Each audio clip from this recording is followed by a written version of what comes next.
Jordan, that's a scrappy round of golf, and you're probably going to need one the way the conditions were today. Yeah, I actually drove the ball maybe the best of the year today.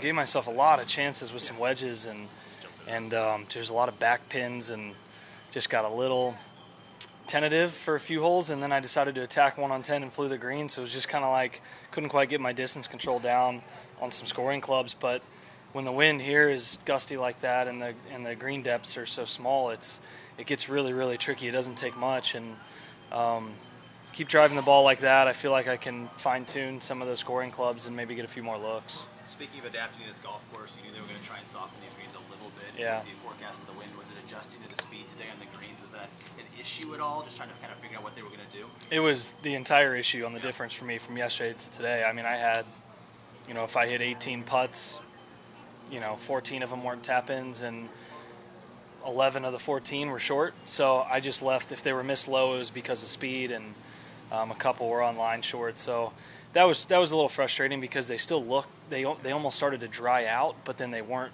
speeding up, and that's a weird combination for us. Is kind of glassy but slower. Yeah. And I didn't make the adjustment today, so we're gonna get some rain. It looks like tomorrow.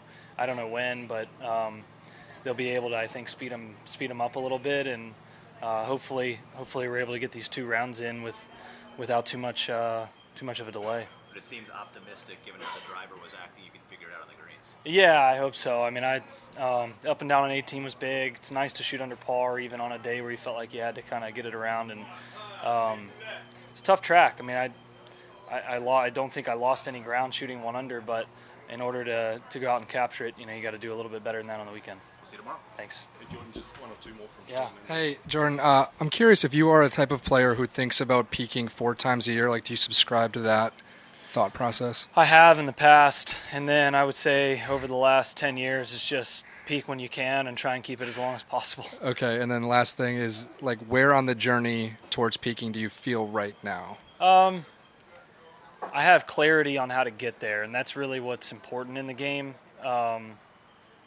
I know what I need to do to get to the best, to get to my ceiling, best that I can be.